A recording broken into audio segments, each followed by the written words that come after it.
২৬-এর parliamentary ইলেকশনের সময় আমার মনে হয় জামায়াত একটা গোল্ডেন অপরচুনিটি মিস করেছে ওনাদেরকে নতুনভাবে বাংলাদেশের পলিটিক্সে ইন্ট্রোডিউস করার জন্য, এবং আগে যে রাজাকার খেতাবটা ছিল সেই কালিমাটাও মুছে ফেলার একটা সুযোগ ছিল। উল্টা সেটা তো হয়ই নেই। আর সাধারণ মানুষের কাছে ওনাদের আরও এখন নতুন একটা খেতাব যোগ হয়েছে মুনাফিক হিসেবে। তো যাই হোক, সেটা কেন হয়েছে আপনারা জানেন, নানা জিনিস ঘটেছে ইলেকশনের সময়। তো আমাদের ওই যে বাংলা একটা কথা আছে যে কিছু কিছু ক্ষেত্রে কয়লা ধুলে ময়লা যায় না, কারো কারো ক্ষেত্রে হয়, কারো কারো ক্ষেত্রে হয় না। তো এই প্রসঙ্গে উল্লেখ করতে হয় আমাদের প্রাইম মিনিস্টার তারেক রহমান সম্বন্ধেও বলতে হয়। 16, 17, 18 বছর ধরে ইভেন আমাদের বিদেশেও যখন লোকজন কথাবার্তা বলতো, ইভেন বিএনপির লোকজনও অনেকে তারেক রহমানকে উপহাস করতো সেই হাওয়া ভবন নিয়ে, খাম্বা তারেক নিয়ে। কিন্তু এইবার আসার পরে গত 2-3 মাসে ওনার বিহেভিয়ার দেখে, ওনার অ্যাক্টিভিটিস দেখে আমার মনে হয় ওনার কোনো শত্রুও মনে প্রাণে বিশ্বাস করে না যে সেই আগের খাম্বা তারেক আছে। যদিও সত্যি মিথ্যা সেটাতে গেলাম না, বাট ওনার আচরণের কথাবার্তা সেটা কেউ বিশ্বাস করবে না। তো এই ক্ষেত্রে দেখেন, আগের কিন্তু যে খারাপ যে একটা রেপুটেশন ছিল সেটা অনেকটা মুছে গেছে এখন পর্যন্ত। ভবিষ্যতে আমরা অবভিয়াসলি দেখব, তখন ক্রিটিসিজম করব যদি লাগে। কিন্তু জামায়াতের দেখেন, সেই জামায়াতের কেন গোল্ডেন অপরচুনিটি ছিল? জামায়াতের যে শীর্ষ সারির যারা নেতা ছিল, সত্যিকার অর্থে রাজাকার ছিল স্বাধীনতার যুদ্ধের সময়, সেই সমস্ত নেতাদের আসলে কেউ এখন জামায়াতে নাই। বেশিরভাগই হয় মরে গেছে অথবা ওদেরকে ফাঁসি টাসি দেওয়া হয়েছে। তো এখন যেগুলি আছে এরা হয়তো খুব কমই আছে সত্যিকার অর্থে যুদ্ধে অংশগ্রহণ করেছিল, এরা সত্যিকার অর্থে রাজাকার নাও। তো ফলে হয়েছে কি, এদের একটা সুযোগ ছিল, যেহেতু এবার আওয়ামী লীগও ফিল্ডে নাই, কারণ ওদেরকে বেশি যন্ত্রণা তো আওয়ামী লীগে দিত, রাজাকার বলে খোঁচা দিত। বিএনপি সবসময় জামাতের প্রতি একটু সফট ছিল, আর ওদের এবার আরও গুড লাক ছিল যে তারেক রহমান আসার পর থেকে হি ওয়াজ সাংঘাতিক জেন্টেল, নাইস, অ্যান্ড এদের সাথেও সুন্দর করে কথাবার্তা বলতেছিল, দেখা সাক্ষাৎ করতেছিল। So it was A golden opportunity. জামাতের আমিরের এত সুন্দর নুরানি চেহারা, ফেরেশতার মতো, ওনার কাছ থেকে কি আপনি আশা করবেন এরকম তুচ্ছ তাচ্ছিল্য করে কথা বলা, উল্টাপুল্টা কথা বলা? করবেন না তো। কারণ হুজুরদের জন্য বা যারা পায়াস, রিলিজিয়াস, যারা এরকম বড় সুন্দর নুরানি চেহারাওয়ালা, এদের কাছ থেকে এদের বারটা একটু হাই, রাইট? এদের থেকে আমাদের এক্সপেকটেশন বেশি জেনারেল মানুষদের তুলনায়, আমাদের তুলনায়। যেমন উনি ফ্যামিলি কার্ডের জায়গায় উনি বলতে, রাখ তোর ফ্যামিলি কার্ড। আপনি ওনার মতো একটা মানুষের মুখ থেকে এরকম একটা কথা আপনি শুনতে ভালো লাগবে? লাগবে না। কিন্তু এ ধরনের কথা শুনেছি। খালেদুজ্জামানকে দেখেছি কেমন ঔদ্ধত্যপূর্ণ কথাবার্তা বলতে। তারপর ওনাদের আরেক জামায়াত লিডার কি ব্যারিস্টার শাহরিয়ার না কি যেন, কথাবার্তা শুনলে আপনার মনে হবে এটা কি শিক্ষিত না অশিক্ষিত, ব্যারিস্টার না অন্য কিছু। তা আপনি দেখেন, ইন জেনারেল যদি রিলিজিয়াস পিপল থেকে এরকম বিহেভিয়ার দেখেন, তা আপনার তো সেই পুরনো কথাই মনে পড়ে যাচ্ছে বেশি। যেমন তারেক রহমানকে দেখলে এখন মানুষ অনেকেই মাফ করে দিচ্ছে, যে আচ্ছা আগে হয়তো ইয়াং ম্যান ছিল, করেছে, এখন তো ভদ্র হয়ে গেছে।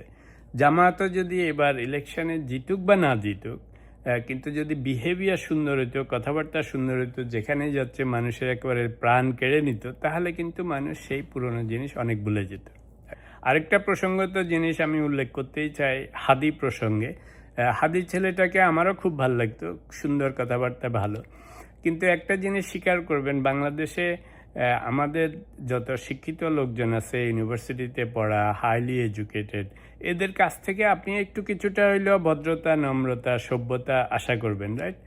এই যে মাঝখানে হাদি মনে হয় ইন্ট্রোডিউস করেছে এই যে উল্টাপুল্টা স্লোগান। এই যে একটা স্লোগান শুনলে কানে হাত দিয়ে ফেলতে হয়, মুখে উচ্চারণ করা যায় না। ওই যে বলে না কি, যেখানে যদি দেখো বাকশাল কি জানি এটা সেটা ছিঁড়ে ফেল, কি মানে you cannot even utter these words, right? তো অথচ ওই এগুলো শুরু করেছে, এবং তারপরে আরও অনেক কিছু, যে সমস্ত স্লোগান এখন শিবির জামায়াতের দেখি এটাই হচ্ছে ন্যাশনাল স্লোগান, ওদের দলীয় স্লোগান সারাক্ষণ দিচ্ছে, মহিলাদের সামনে দিচ্ছে, বোরকা পরা, নাক মুখ চোখ ঢাকা, এই মহিলাদের সামনে এই স্লোগান দিচ্ছে।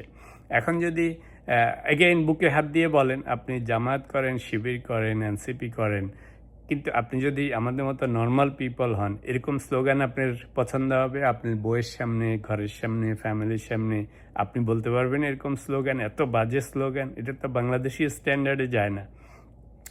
সেগুলি হাদি ইন্ট্রোডিউস করেছে। দেখেন জামাত এগুলিকে লাই দিচ্ছে। যদি জামাতের, আমরা যেরকম টিভি সিনেমায় দেখতেছি, জামাতের নেতারা দেখতেছে না, জামাতের আমির দেখতেছে না, উনি যদি বলে হে বাচ্চারা এই সমস্ত উল্টা পুল্টা আজে বাজে কথা বলো না, বললে কি আর ওরা বলতো, শুনতো না? অবশ্যই শুনতো।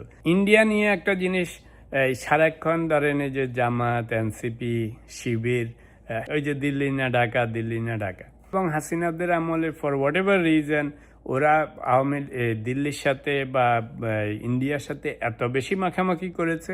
ওই যে একটু আগে উদাহরণ দিলাম, এরা সারাক্ষণ বাংলাদেশের সব কিছুতে জড়াই গেছে। ইউনূস গভর্নমেন্টের আমলে ইন্ডিয়ার সাথে তেমন কিছু হয়নি।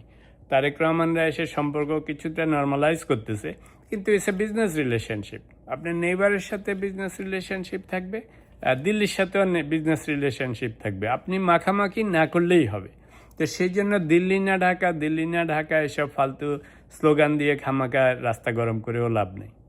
আচ্ছা, আরেকটা পয়েন্ট আজকে বলবো, সেটা হচ্ছে জামাত, শিবির, এনসিপি খুব লাফালাফি করতেছে যে বিএনপিকে ধাক্কা মেরে ফেলে দিবে, লাথি মেরে ফেলে দিবে যদি ঠিকঠাক মতো কাজ না চলে। কনসিকুয়েন্সটা চিন্তা করেন। জুলাই আন্দোলনের সময় আপনাদের এনসিপি, জামাত, শিবির, বুঝলাম আপনাদেরই ক্রেডিট সব, আপনাদের সাথে বড় একটা দল ছিল বিএনপি। বাংলাদেশের রাজনীতিতে বিএনপি একটা বিগ পার্টি, স্বীকার করেন না করেন। তো ফলে হয়েছে কি, যখন এই এত কিছুর পরে যখন আন্দোলন সাকসেসফুল ইলেকশন হলো, আপনারা ছিলেন ব্যান্ড, জামাতের কথা বলছি, তো ব্যান্ড থেকে আপনারা আনব্যান্ড হয়ে এসে রাজনীতিতে করতে পারলেন, ইলেকশন করতে পারলেন, কিন্তু ক্ষমতায় জিতল কে? বিএনপি। এখন ধরেন ফর আর্গুমেন্ট সেক আপনারা আন্দোলন করে ফাটাফাটি করে 1-2 বছরের মধ্যে বিএনপিকে লাথি মেরে ফেলে দিলেন। আচ্ছা, তখন আপনাদের সাথে কি হবে? আস্তে করে আওয়ামী লীগ আপনাদের সাথে ঢুকবে আন্দোলন করার জন্য, আপনারা যেরকম গুপ্তসুপ্ত হয়েছিলেন। তা আন্দোলন করার পরে কী হবে? আপনারা যেরকম ব্যান্ড থেকে আনব্যান্ড হয়েছেন, আওয়ামী লীগও ব্যান্ড থেকে আনব্যান্ড হবে, হবে না? তারপর কি হবে? ইলেকশন হবে। আপনি কি ভেবেছেন আবার সে আওয়ামী লীগই ক্ষমতায় যাবে বিএনপি যদি না যায়? আপনার তো এবারই গোল্ডেন অপরচুনিটি ছিল, যেতে পারেননি। এখন চিন্তা করেন, যদি আওয়ামী লীগ আবার ক্ষমতায় আসে, নিশ্চয়ই আপনারা ভুলে যান নাই গত 10-15 বছরে আপনাদের উপর কি স্টিম রোলার চালিয়েছিল, প্লাস জুলাই বিপ্লবের কথাও বলে যান নাই। তা আপনাদের লাভ কি? আপনাদের একটু বন্ধুর মতো ছিল বিএনপি, আপনাদের প্রতি সফট ছিল অল থ্রু, আর তারপরে এখন ভালো নেতা পেয়েছেন, সেও সফট আছে, আপনাদের সাথে সারাক্ষণ দেখা সাক্ষাৎ করতেছে। একে লাত্তি মেরে ফেলে দিয়ে তারপরে যখন 2-1 বছরের মধ্যে আস্তে করে আওয়ামী লীগ এসে পড়বে, তখন আপনাদের কি হবে? ওরা যদি ইলেকশনে জিতে যায়। তো সেই জন্য বলছি, ভালো করে মাথা খাটান, বুদ্ধি খাটান। যদিও এখন ইটস টু লেট, ওই যে রেপুটেশন ঠিক করার সময় চলে গেছে, যেটা ইলেকশনের সময় ছিল, যে খুব ফেরেস্তা হয়ে থাকতে পারতেন, রাজাকার ভাবটা চলে যেতে পারতো, মুনাফেকের মতো আরও নতুন কিছু অ্যাড হতো না আপনাদের সাথে।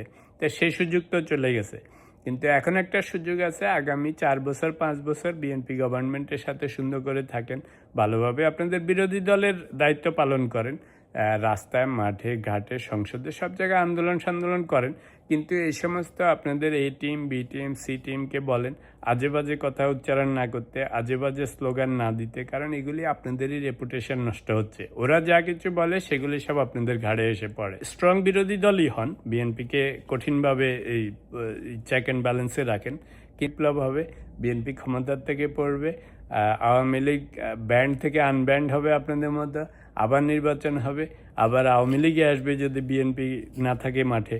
তো তখন আপনাদের কি অবস্থা হবে সেটা চিন্তা করে বুদ্ধিশুদ্ধি নিয়ে কাজ করেন।